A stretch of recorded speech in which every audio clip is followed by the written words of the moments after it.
Karenanya saya pernah berdialog sama seorang Syiah dari Saudi, Syiah Saudi, dari daerah timur ya, waktu musim haji.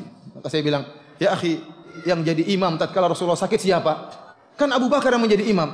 Ini isyarat bahwasanya kalau Rasulullah SAW meninggal yang jadi imam Abu Bakar. Buktinya waktu Rasulullah SAW sakit, yang menjadi imam siapa? Abu Bakar. Dan tidak ada orang yang pernah menjadi imam selama hidupnya Nabi kecuali siapa? Abu Bakar radhiyallahu taala anhu.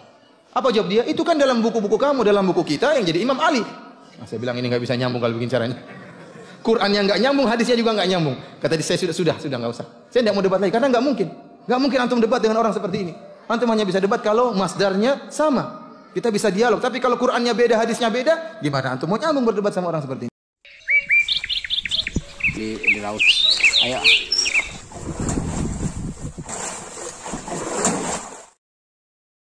Hasilnya disarankan kepada teman-teman 625 ini adalah ikhlas kepada Allah Subhanahu wa taala.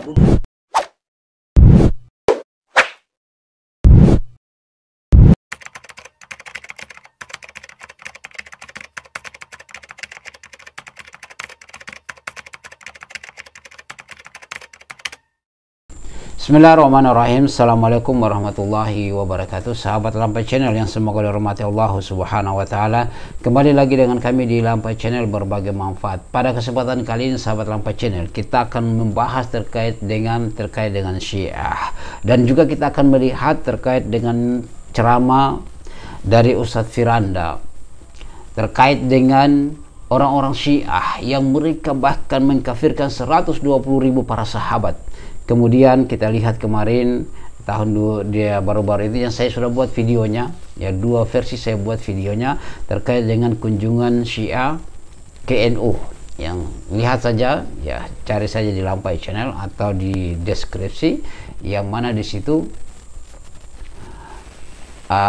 kita melihat terkait dengan Ayatullah Sayyid siapa ya, saya lupa namanya, nanti antum lihat saja, yang mana ini orang-orang ulama-ulama Syiah yang banyak mereka datang berkunjung saat itu. Lihat saja videonya, dan mereka menutup mata terkait dengan hal itu. Dari youtubernya Aswaja, mereka tutup mata tentang itu. Dan pada orang-orang Syiah ini, ulama-ulama Syiah, mereka memiliki kawin kontrak, mereka punya takiyah. Dalam rangka takiyah ini yang mereka pakai senjata andalan mereka, yaitu untuk masuk berlindung dari sebuah organisasi, sehingga dengan itu ketika mereka sudah diterima dilindungi oleh organisasi satu dalam sebuah negara, mereka mulai datang dan melakukan satu pemberontakan ketika mereka sudah banyak. Lihat Suriah, lihat Yaman, ya, Pakistan pernah tapi gagal, ya, Turki gagal, ya, mereka gagal, ya, Saudi Arabia juga mereka membuat kerusakan di situ ketika haji, ya, mereka melawan arus, ya, berlawanan dengan jalur yang memang sudah ditentukan oleh kerajaan Saudi Arabia, sehingga banyak terjadinya korban seperti itu. Dan kita juga di Indonesia adalah terancam terkait dengan bahayanya Syiah.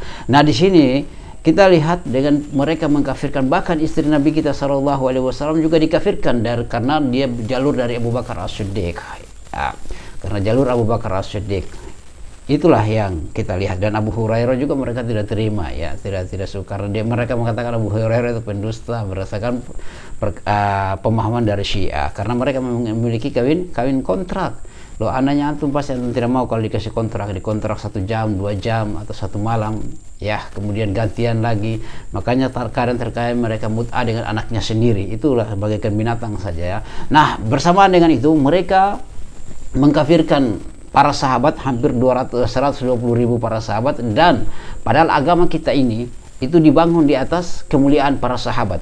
Bagaimana kita akan sampai terkait dengan agama ini, dengan apa yang dilakukan oleh Rasulullah SAW kalau bukan melalui perantaraan para sahabat yang mereka meriwayatkan hadis-hadis, perbuatan Rasulullah, amalan Rasulullah SAW, dan sampai kepada kita secara terang, ya, terkait dengan apa yang Rasulullah SAW lakukan. Namun terkait dengan Syiah itu mereka mengkafirkan para sahabat, tapi diterima oleh saudara-saudara kita dari kalangan NU, dan mereka lupa, pura-pura menutup mata terkait dengan kejadian, dan sudah keseringan datang. Nah, kita akan mendengarkan bagaimana Ustadz Firanda menjelaskan terkait dengan Syiah dan para sahabat yang tentunya orang-orang Syiah mengkafirkan terkait dengan sahabat kita. Kita sama-sama mendengarkan. Ikhwani fillah azanillahu wa iyyakum, kita ketahui bahwasanya agama kita, agama Islam dibangun di atas kemuliaan para sahabat. Kenapa? Karena agama kita dibangun di atas Al-Qur'an dan sunnah Nabi sallallahu alaihi wasallam. Dan bagaimana Al-Qur'an dan sunnah bisa sampai kepada kita melalui jalannya siapa? Jalan para sahabat. Dan kita punya riwayat yang mutawatir. Bagaimana sampai Al-Qur'an kepada kita? Secara mutawatir sampai kepada kita. Sedangkan akidah orang Syiah dibangun di atas kekafirannya orang para sahabat. Jadi bertolak belakang, enggak mungkin nyambung. Akidah kita, agama kita dibangun di atas kemuliaan para sahabat karena para sahabat yang meriwayatkan Al-Qur'an dan sunnah. Kalau seandainya para sahabat kafir, berarti Al-Qur'an dan sunnah tidak beres. Berarti selama ini yang meriwayatkan Al-Qur'an dan sunnah adalah orang-orang kafir. Sehingga kita mengatakan para sahabat mulia karena agama kita dibangun di atas keutamaan para sahabat. Orang Syiah sebaliknya, agama mereka dibangun di atas kekafiran para sahabat. Kenapa? Karena agama mereka dibangun di atas pengimaman Ali bin Abi Thalib lebih daripada Abu Bakar dan Umar. Mereka mengatakan dalam hadis Ghadir Khum, tatkala Rasulullah sallallahu alaihi wasallam pulang dari haji wada, sampailah Nabi sallallahu alaihi wasallam ke suatu mata air yang namanya Khum, daerah Khum antara Mekah dan Madinah. Kemudian tatkala itu yang berhaji bersama Nabi berapa orang? Sekitar 120.000 orang sahabat. Kemudian Rasulullah mengumpulkan para sahabat, kemudian Rasulullah SAW memberi wasiat. Kata mereka orang Syiah, Rasulullah memberi wasiat bahwasanya ketahuilah setelah saya meninggal dunia yang menjadi imam adalah Ali bin Abi Thalib. Ini Rasulullah SAW kabarkan di hadapan berapa sahabat? 1.200 orang, 120.000 orang sahabat. Sehingga tatkala Rasulullah SAW meninggal, para sahabat mengangkat Abu Bakar menjadi imam, berarti mereka semua telah kufur kepada wasiat Nabi, mereka kafir semuanya. Ini sebab kenapa para sahabat dikafirkan. Karena mereka mengingkari wasiat Nabi yang menyuruh agar Ali bin Abi Thalib menjadi imam. Dan inilah berita dusta, jelas-jelas dusta, kebohongan besar-besaran. Antum tahu kisah tatkala Rasulullah SAW meninggal dunia, para sahabat sempat khilaf di antara kaum Muhajirin dan kaum Ansar. Bukankah seharusnya Ali muncul? Wahai diam-diam, kan kalian masih ingat Nabi bilang saya jadi imam? Masa kalian tidak ingat? Sama sekali Ali tidak ngomong. Dan tidak ada Miqdad bin Aswad, Ammar bin Yasir yang mereka tidak kafirkan. Miqdad bin Aswad, Ammar bin Yasir, kemudian Abu Dzar sama sekali tidak mengatakan, wahai para sahabat Muhajirin Ansar, kenapa kalian ikhtilaf? Bukankah kalian masih ingat Rasulullah menyatakan jadi imam adalah Ali bin Abi Thalib? Ini tidak pernah terjadi sama sekali. Yang ini menunjukkan bahwasanya wasiat tersebut adalah kedustaan, tidak ada. Kalau seandainya di wasiat tersebut Ali akan maju. Minimal dia menegakkan hujah, tidak perlu dia takut. Kenapa dia takut? Minimal dia mengatakan, saya Ali bin Abi Thalib, kalian 120.000 orang telah mendengar bahwasanya kalau Rasulullah meninggal, saya yang jadi imam. Namun ini berita dusta. Justru begitu banyak dalil yang menunjukkan bahwasanya yang menjadi khalifah setelah Nabi adalah Abu Bakar radhiyallahu taala anhu. Oleh karenanya, saya pernah berdialog sama seorang Syiah dari Saudi, Syiah Saudi, dari daerah timur ya, waktu musim haji. Maka saya bilang, ya akhi, yang jadi imam tatkala Rasulullah sakit siapa? Kan Abu Bakar yang menjadi imam.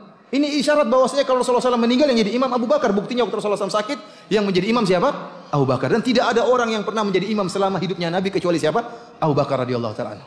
Apa jawab dia? Itu kan dalam buku-buku kamu, dalam buku kita yang jadi imam Ali. Nah, saya bilang ini nggak bisa nyambung kalau bikin caranya. Qurannya nggak nyambung, hadisnya juga nggak nyambung. Kata dia, saya sudah nggak usah. Saya tidak mau debat lagi karena nggak mungkin antum debat dengan orang seperti ini. Antum hanya bisa debat kalau masdarnya sama. Kita bisa dialog, tapi kalau Qur'annya beda, hadisnya beda, gimana antum mau nyambung berdebat sama orang seperti ini? Oleh karenanya, mereka kalau tidak mengkafirkan para sahabat, mereka tidak bisa bangun agama Syiah, enggak mungkin, mustahil. Untuk bisa membangun agama Syiah, para sahabat harus kafir dulu. Kenapa? Karena yang jadi imam harusnya siapa? Ali. Para sahabat mengingkari wasiat Nabi sehingga seluruh mereka kafir.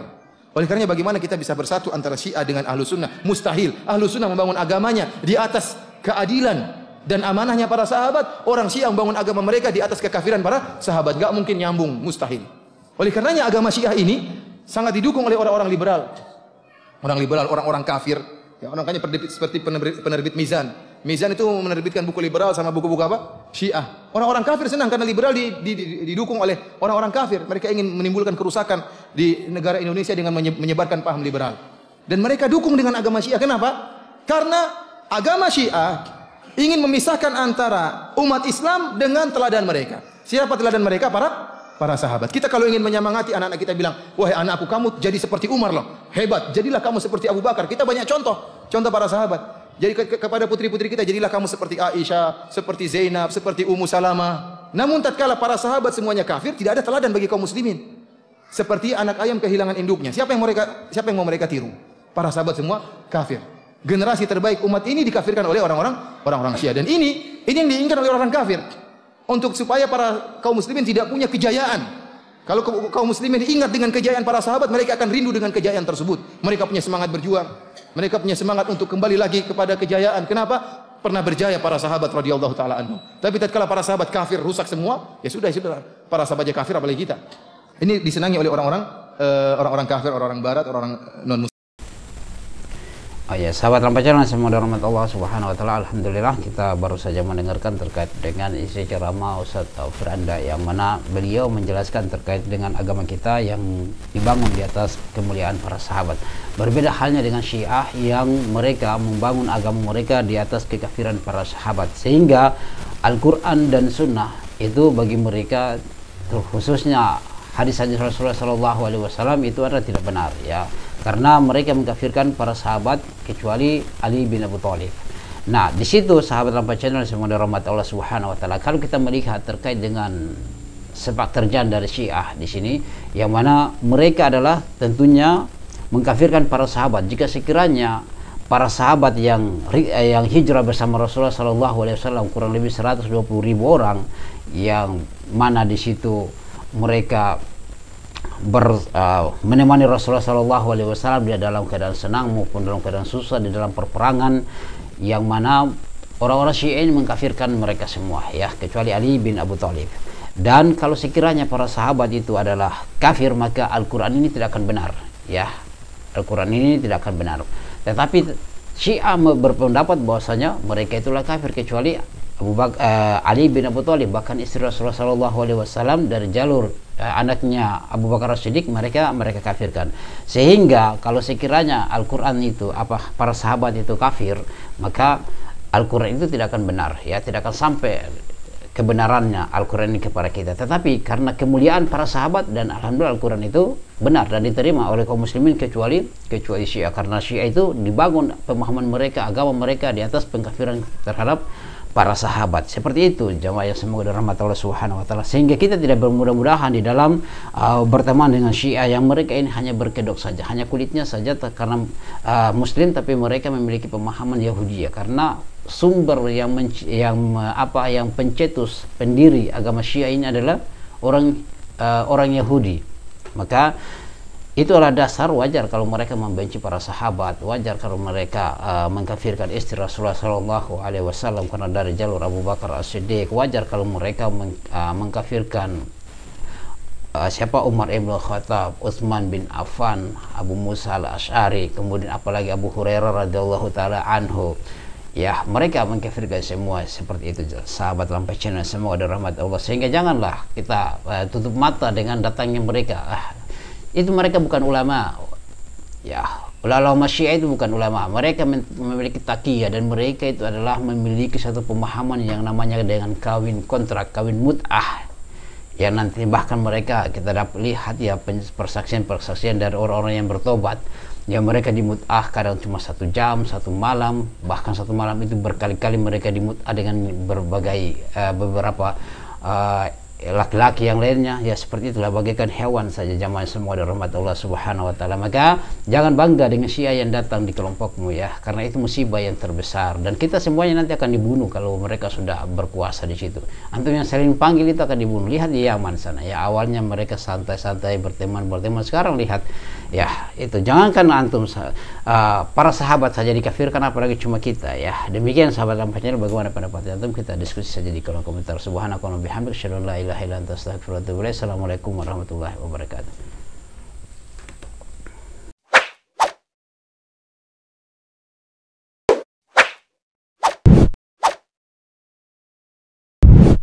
Alhamdulillahi rabbil alamin.